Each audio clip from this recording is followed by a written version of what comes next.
Buenas tardes, ¿cómo están todos? Bienvenidos a Abrir la Biblia. Como siempre, el programa de nuestra iglesia, después de un intenso tiempo de orar, de interceder, con todos los que pueden y los que también de alguna manera estamos cerca de una iglesia que ora. Ahora vamos a abrir la Biblia, porque necesitamos el alimento que sea lo más fuerte y lo más poderoso y que podamos siempre, más hoy, por este pasaje, escuchar la voz del Señor y formar parte, porque la voz del Señor nos incluye a nosotros. Ayer vimos la última oración de Jesús y me quedé mal, me quedé como que había sido corto, como que, bueno, al final lo leímos así apurados por el tiempo, y entonces, bueno, pude ponerme a releerlo y a buscar lo que llamé las perlas de Juan 17, porque todo el mundo está de acuerdo, lo dijo Miriam en el cafecito, el tema de que es tan importante Juan 17, que es tan fuerte el haber estado cerca del corazón de Jesús, escuchando esa oración.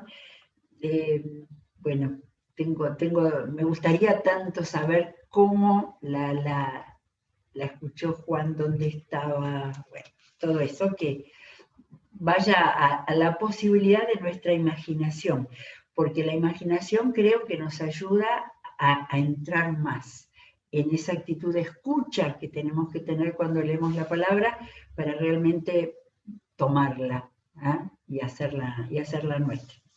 Bueno, entonces lo que pensé es hacer como un repaso, no leerla todo, sino algunos momentos de lo que me parece, como le pasa a todo lector, que vuelve a leer lo que tiene delante y que trata de descubrir lo que no descubrió en la primera lectura, ¿sí?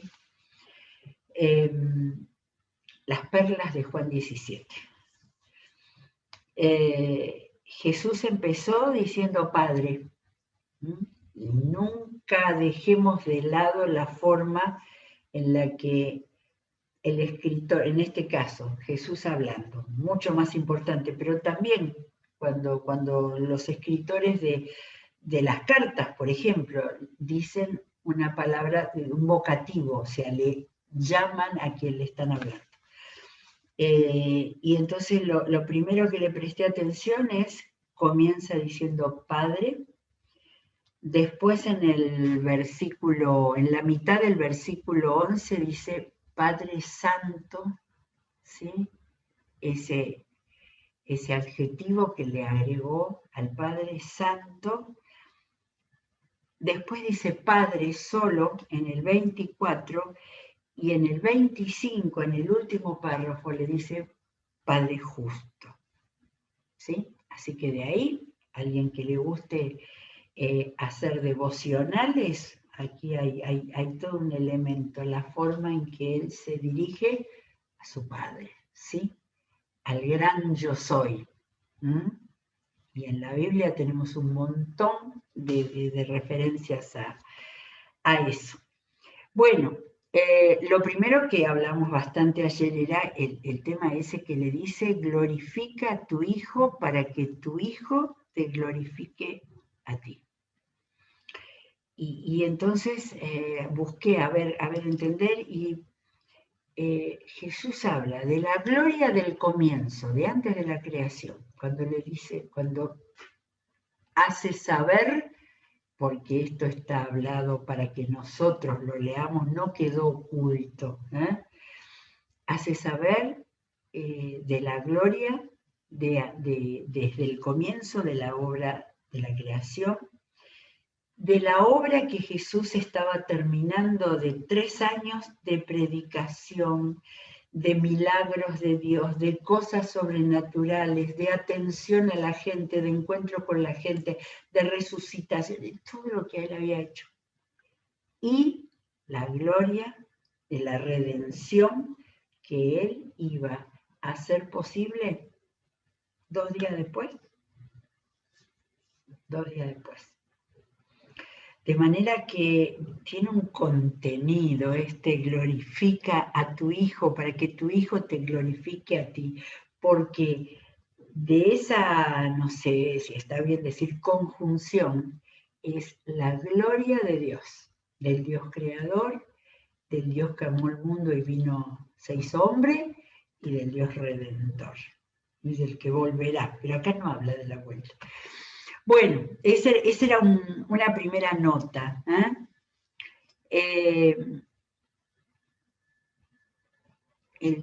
Cuando él dice, yo te he glorificado en la tierra, he llevado a cabo la obra que me encomendaste. Es decir, esa actitud de Jesús, él va a hacer la obra ahí, 2 días después. Pero esa actitud que nos muestra a nosotros, que nos enseña, de obediencia, de gratitud, de decir, esta es la obra que vos hiciste, que vos me diste, que yo hice. Esto es para meditarlo, me da no sé qué hablarlo, esto es para realmente como pensarlo adentro de uno. Bueno, después habla de los discípulos, después dice cosas de los discípulos. Miren, en el 6, en el 7 y en el 8 habla de míos y tuyos. No, habla de tuyos y míos. Los que me diste. Hay un montón de cosas que habla de todos. En realidad acá está hablando de los discípulos de ahí, que estaban ahí en ese momento, los que van a llegar con él a la cruz y los que van a seguir después siendo la base de la iglesia. Estos que tenían nombre y apellido para él. Así que tuyos y míos, discípulos de Dios, discípulos de Jesús. Y lo que hace en el 9, ven ahora en esta nueva lectura así despacito, de los discípulos dice, ayer lo marcamos mucho porque me pareció que yo recién había descubierto todas las cosas que dice. Ellos han obedecido tu palabra. Saben que todo viene de Dios, porque al principio era el profeta, era un maestro, era un milagrero, pero dice ahora en este momento saben que todo eso ha venido de vos. Y aceptaron las palabras, lo saben con certeza y han creído que tú me enviaste. Habían creído en el Mesías, en el Cristo. Bueno, ¿y qué pasa? Y en el 9, ¿qué dice? Primero, como que describe la situación y dice, ruego por ellos, ruego por ellos. Le presté atención a ruego por ellos porque siempre tenía en mi mente que dice que Jesús intercede en Romanos 8, donde dice que el Espíritu Santo intercede por nosotros y Jesús intercede por nosotros. Y me volví a acordar de un versículo maravilloso, Hebreos 7:25, que dice, puede salvar, Jesús, puede salvar por completo a los que por medio de Él se acercan a Dios, ya que vive siempre para interceder por ellos. Tal cual el autor de Hebreos tomó esta claridad y la puso en esa carta. Así que dice, ruego por ellos, ruego específicamente por ellos. Y lo dice en el 9 y lo dice en el versículo 11. Dice, ¿qué es lo que dice? Ruego por ellos, protégelos. ¿Sí? Ahí está. Porque primero aclara que no voy a estar, en el 11 dice, no voy a estar por más tiempo en el mundo. Padre Santo, protégelos con el poder de tu nombre, el nombre que me diste. Eso es lo que me quedé pensando. ¿Qué quiere decir el nombre que me diste? Y entonces, desde el gran yo soy de Dios, al nombre que le diste, que fue Jesús, Salvador, Mesías, el esperado, Cristo, el ungido, toda la obra de Jesús es el nombre que Jesús reconoce que Dios le dio. Pero dice, protégelos con el poder de tu nombre. Eso es lo que dice. ¿Ven que una vez hablando, los palabreros que somos los cristianos, hablamos y dice, protégelos con el poder de tu nombre. ¿Para qué? Para que sean uno lo mismo que nosotros. Me mata esta palabra. Y me quedé pensando, que sean uno. ¿Cuál es la idea? Esos 12 apóstoles que uno los ve, que Jesús iba con ellos, que Jesús les hablaba, que Jesús les enseñaba, que Jesús les decía, vamos en la barca. ¿Por qué Jesús tiene en claro que tiene que pedir al Padre que los proteja para que sean uno? Y me empecé a imaginar. Señor, ¿por qué fuiste a la montaña solo con esos tres? Con Juan, Jacobo y Juan. Y con ellos hacés muchas cosas, con ellos solo. Y nosotros nos quedamos afuera. Che, y este Tomás, que siempre duda, que siempre quiere pruebas, qué flojito que es en su fe, ¿no? Y Juan y Jacobo, ¡qué vergüenza! Hicieron venir a la madre para que le pidiera a Jesús. ¿Vos te diste cuenta? Para que le pidiera a Jesús que los tenga los dos en el mejor lugar, agarrándose los mejores lugares. No, son unos desconsiderados. Y de nosotros no habla, ¿no? ¿Viste, Felipe, que no tenemos mucha participación nosotros? Y Pedro siempre hablando, siempre el primero en hablar. Está bien que dice cosas importantes, pero cuando mete la pata, la mete. No lo sé si es así, pero a mí me hace pensar en esas cosas de que sean uno porque querían los primeros puestos, porque había aceptación, y lo que dirían de Judas que no sabían lo que iba a terminar, pero sabían que tenía la bolsa y que por ahí pensaban, ¿no será que mete la mano? Jesús oraba, protégelos para que sean uno. Porque mientras estaba con ellos, dice, los protegía y los preservaba mediante el nombre que me diste. Acá vuelve lo del nombre, y lo del nombre que para pensarlo seriamente, y dice, hasta aún, dice, ninguno se perdió, salvo el que no tuvo remedio. Y también dice, para que tengan mi alegría en plenitud. Eso de la alegría, igual que leímos en el capítulo anterior, a mí me deja, este era un momento terrible. Jesús sabía lo que iba a pasar. Ellos presumían lo que iba a pasar, aunque todavía estaba medio dudoso ahí. Sin embargo, el ruego de Jesús es para que tengan una alegría en plenitud, que es esa que por ahí no se manifiesta en los momentos de incertidumbre, por ejemplo. Acá había un momento de incertidumbre, de seguridad para Jesús, pero no para ellos. Había esa alegría, que a veces es mejor la palabra gozo, que es de adentro, que aún frente a la muerte, como nos está pasando en estos días, hay adentro un sentimiento que lo pidió Jesús para sus discípulos, de alegría en plenitud. Esto también es para pensarlo más, que hubiera alegría, que haya alegría y no tristeza. ¿Hay algo más que viene después? No te pido que los quites del mundo, sino que los protejas del maligno. Versículo 15. Tan claro tenía Jesús que tenía que pedir que el Señor los proteja del maligno. Miren lo que pasó después.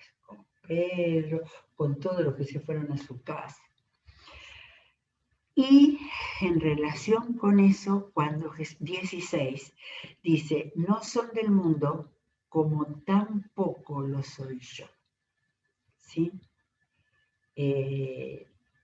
No nos olvidemos nunca de esto.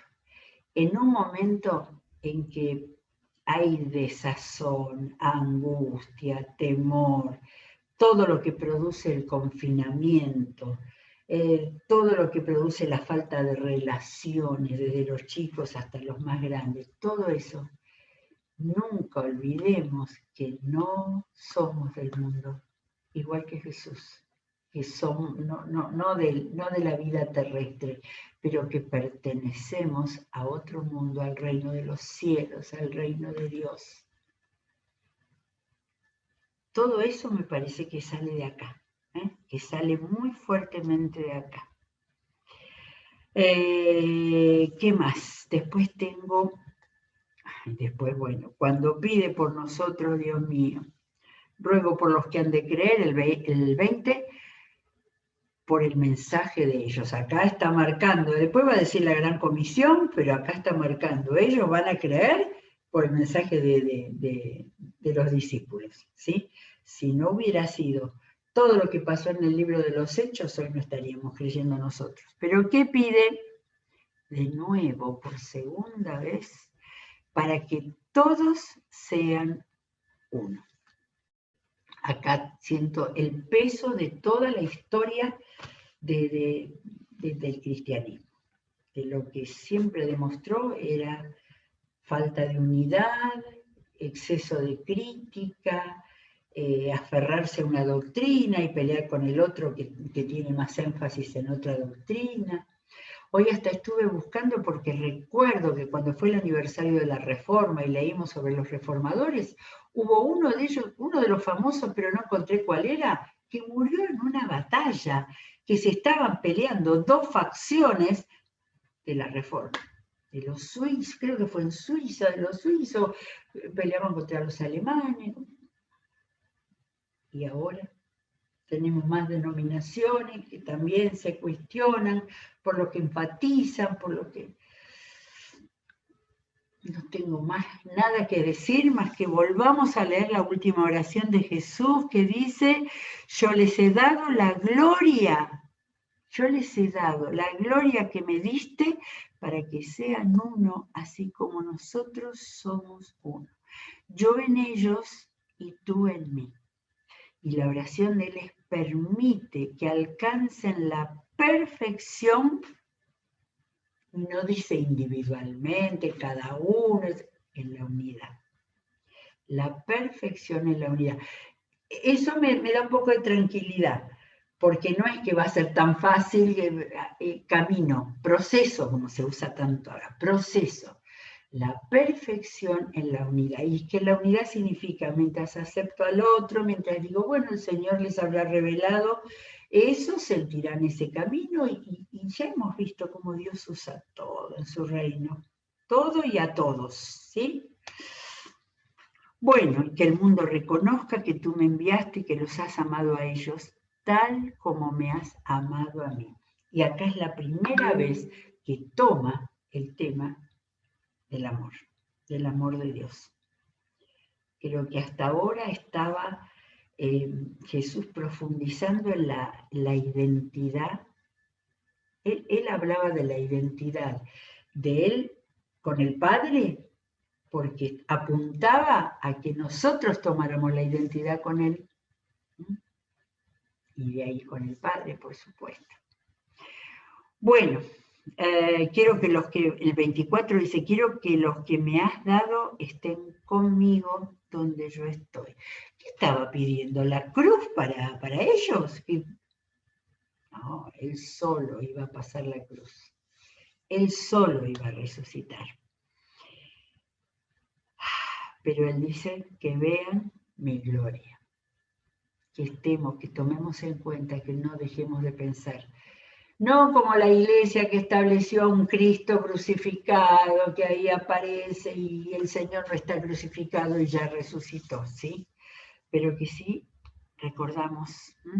Y quiero leer las dos últimas, los dos últimos, 25 y 26. Acá viene el Padre justo, aunque el mundo no te conoce. Es nuestra oración. Yo sí te conozco y estos reconocen que tú me enviaste. Estos reconocen. La de veces que lo ha dicho, no la marqué, la de veces. Le falta decir, Señor, ¿cómo tardaron en reconocerlo? ¿Cómo les costó reconocerlo? ¿Cómo les era? Y después se fue desdibujando, el ser humano fue desdibujando para endiosarse él mismo, fue quitándole la divinidad a Jesús, ¿sí? Y entonces se llega a Jesús, fue un maestro, como Buda, como todos los maestros que hay en el mundo. Yo sí te conozco y estos reconocen que tú me enviaste. Yo les he dado a conocer quién eres y seguiré haciéndolo para que el amor con que me has amado esté en ellos y yo mismo esté en ellos. Esto es impresionante y descubrí algo. El amor con que me has amado esté en ellos, el amor de Dios esté en nosotros, porque esta es la parte de la oración que habla de nosotros, los que han de creer después. El amor con que me has amado, Dios amado a Jesús, esté en ellos y yo mismo esté en ellos. ¿Qué quiere decir eso? ¿Qué dijo Jesús? Ahora me iré y les dejaré el Espíritu Santo. Está hablando del Espíritu Santo. Él estará en nosotros en el Espíritu, por medio del Espíritu Santo. ¿Sí? El amor de Dios se mostró en Cristo cuando fue hombre y después quedó en nosotros en el Espíritu Santo. Quiero leer con qué sigue, porque no paró Juan y puso, ahora viene el capítulo 18, no, siguió escribiendo. Cuando Jesús terminó de orar, salió con sus discípulos y cruzó el arroyo del Cedrón. No puedo dejar, se me prendió la luz acá, el arroyo del Cedrón. Segunda de Samuel, que es el libro que habla del reinado del rey David, 23 dice, ¿se acuerdan cuando a David le sacó el trono a su hijo Absalón y tuvo que huir con los hombres que lo querían? Todo el pueblo lloraba a gritos mientras David pasaba con su gente y cuando el rey cruzó el arroyo de Cedrón, toda la gente comenzó la marcha hacia el desierto. Esto estaba preanunciando la misma escena que Jesús iba a vivir solo, ahí solo, pero hacia el desierto de ese momento que no iba a ser, por supuesto, por siempre. Bueno, al otro lado cruzó el Cedrón, al otro lado había un huerto en el que entró con sus discípulos. Y Juan no contó Jesús en Getsemaní. Nunca me había dado cuenta. Lo fui a mirar en los otros evangelios, Mateo, Marcos y Lucas lo cuenta. Yo no sé si tengo tiempo, yo quiero leer en Mateo, porque después de ese momento, bien, tan, que para nosotros diríamos lleno de gloria, viene el jardín del Getsemaní. Jesús cruzó con toda su gente el arroyo del Cedrón, que dice que estaba sin agua en ese tiempo. Luego fue Jesús, cuenta Mateo 26, 36. Jesús fue con sus discípulos a un lugar llamado Getsemaní y les dijo, siéntense aquí mientras voy por allá a orar. Imaginemos que lo estamos escuchando por primera vez. Y les dijo, siéntense aquí mientras voy allá a orar. Se llevó a Pedro y a los dos hijos de Zebedeo. Él se sentía acompañado con ellos y comenzó a sentirse triste y angustiado. Es tal la angustia que me invade que me siento morir, les dijo, quédense aquí, manténganse despiertos conmigo. Todas las veces que sabemos cosas que el Señor dice, Yendo un poco más allá, se postró sobre su rostro y oró: Padre mío, si es posible, no me hagas beber este trago amargo, pero no sea lo que yo quiero, sino lo que quieres tú. La humanidad completa, perfecta de Jesús en ese momento. Luego volvió donde estaban sus discípulos y los encontró dormidos. ¿No pudieron mantenerse despiertos conmigo ni una hora? Le dijo a Pedro. Pedro, que sabemos cómo era, pero Jesús le dedicó tanto a Pedro para aún zamarrearlo. Estén alerta y oren para que no caigan en tentación. El espíritu está dispuesto, pero el cuerpo es débil. ¿Cómo se habrá acordado Pedro de esto cuando lo negó al día siguiente? El cuerpo es débil. Por segunda vez se retiró y oró: Padre mío, si no es posible evitar que yo beba este trago amargo, hágase tu voluntad. Y ¿saben qué? Como leí en los tres, elegí Mateo, pero Marcos, ahí donde acá dice Padre mío, dice Abba, Padre. Yo creía que solamente Abba lo cuenta Pablo en Romanos 8. Sin embargo, acá, en el relato de Marcos de Getsemaní, dice Abba. Esa palabra que lo mejor creemos para traducirla es papito. De manera que a mí me quise leer Getsemaní porque creo que Getsemaní alumbra la última oración de Jesús. Esa oración en la que mostraba la unidad total con el Padre para orar por sus discípulos, por los que iban a venir. Pero acá la humanidad de Jesús y en la misma relación con el Padre se mostró en la angustia, en la tristeza. Bueno, cuando volvió otra vez los encontró dormidos porque se les cerraban los ojos de sueño. Así que los dejó y se retiró a orar por tercera vez diciendo lo mismo. Creo que sintió compasión, como había sentido por la gente que parecían como ovejas sin pastor, compasión por ellos. Y bueno, se duermen, se quedan, tienen la carne débil. Volvió de nuevo a los discípulos y les dijo: ¿siguen durmiendo y descansando? Esto parece medio irónico, ¿eh? Miren, se acerca la hora y el Hijo del Hombre va a ser entregado en manos de pecadores. Levántense, vamos, ahí viene el que me traiciona. Este Jesús el que lo sabía todo, de antemano. Pero aún de antemano no fue solo orar a Getsemaní. Les hizo a Pedro, Juan y Jacobo vivir de cerca eso, sufrir el reto de Jesús. Y a todos los demás también, a todos los demás. Parte de la formación que el Señor hace con nosotros siempre, en la medida que escuchamos al Espíritu Santo. Bueno, hermoso, ¿eh? Qué tremendo. Esto hay que volver, como digo siempre, esto hay que volver a leerlo, hacer nuestras las palabras y saber. A ver, vuelvo a leer la última frase de la última oración.